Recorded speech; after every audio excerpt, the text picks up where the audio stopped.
Hey, good morning to everybody. Happy Saturday. It's Daryl here. It's 4 a.m. bright and early here in Connecticut on the East Coast. Okay, now stick with me here. I know there's a lot of stuff going on this morning, and I'm going to get to that in other videos. But this is something I really want to talk about this morning. The first thing, the Biden administration, this is a story that caught my eye this morning. The Biden administration has rescinded waivers, Medicaid waivers for Texas. This pays for the uninsured and people below poverty. Okay, now stick with me here. There's a reason for this. Now, Texas is the state with the most uninsured people in the entire country.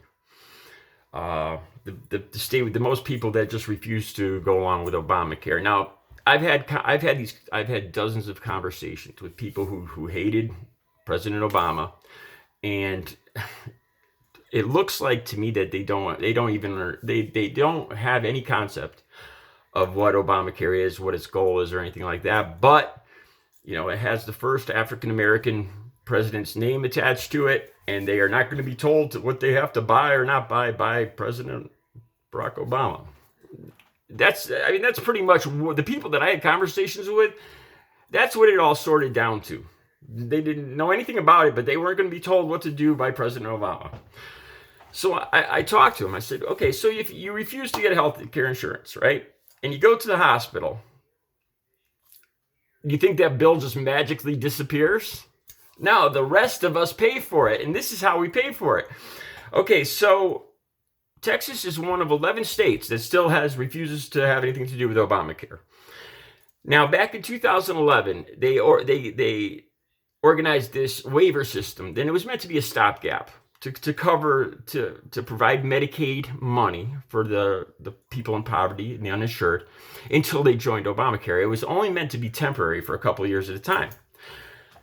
2017, under Trump, who wished that Obamacare would explode, he granted Texas up until 2030 to get these waivers. Now, these waivers are worth $11 billion a year. So basically, these waivers are the federal government giving money to Texas. I don't know. I guess to Texans, that isn't socialized medicine. That's not being on the, I don't know how they don't call that being on the dole, or, somebody's got to pay for this. It's worth $11 billion a year. I think this year, what Biden is rescinding, it's $5 billion is coming from the government, and then Texas was supposed to match that with $3 billion. This is going to affect 1.4 million Texans. This is an effort. This is an effort by the Biden administration to kind of force Texas, to push Texas. That this was meant to, like I said, this was meant to be a stopgap. This wasn't meant to be something that was going to go on and on. Instead of joining the system, and by joining the system, more people that join, that's the whole idea behind Obamacare. The more people that join into it, it reduces the cost for everybody. That's the way I understand it. Now, Texas just refuses to go along with this. Instead, puts their hand out to the federal government. So the rest of the country is paying for these Texans that a lot of them that can afford health insurance, but just don't want to be told what to do to buy. They don't want to be forced to buy this Obamacare. And so the rest of the country is paying for it. So Greg Abbott's all in an uproar. And then the reason it's caught my eye too is because I've heard over and over again from Governor Greg Abbott and all the other Republican Texas politicians that they're thinking about, it's like a threat. We're gonna opt out of the union. We're gonna form our own country. Texas, we're going to be our own country. Well, if you're depending on handouts for the most uninsured people in the entire country, Texas has the most uninsured people in the entire country. And it's pretty obvious right now that Governor Greg Abbott is depending on at least $11 billion from the rest of us to pay for your uninsured people who just refused for whatever reason to join in on Obamacare. Many of them work and can't afford it, but just don't want to join into anything that has Barack Obama's name on it, God forbid.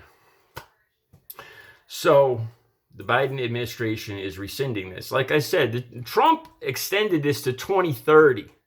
It was never meant to be a long-term thing or a permanent solution. These waivers were just meant to be a stopgap until states worked it out and did join into Obamacare, thus reducing the costs for everybody.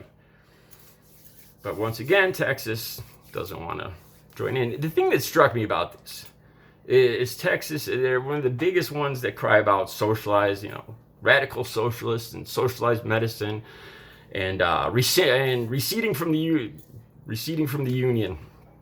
And yet, Abbott's got his hand out to complain that Joe Biden won't pay for his uninsured people.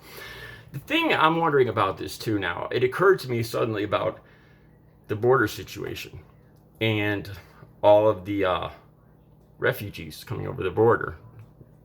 And so I looked it up, and these people are afforded Medicare.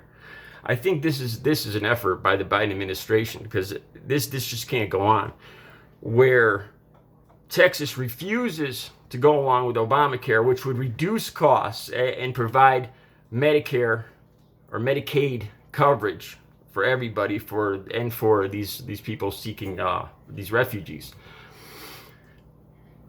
And instead they just opt for these waivers, which is costing more in the long run, and just for no good reason other than not wanting to join in to Obamacare. So this is something that caught my eye this morning, on how Texas talks about wanting to be their own country, but apparently can't afford it because they're the state with the highest uninsured people, and they can't afford their own health care. All right, I'm going to be back later. There's a lot of stories I want to talk about today. You guys have a good Saturday. I'll see you in a few hours.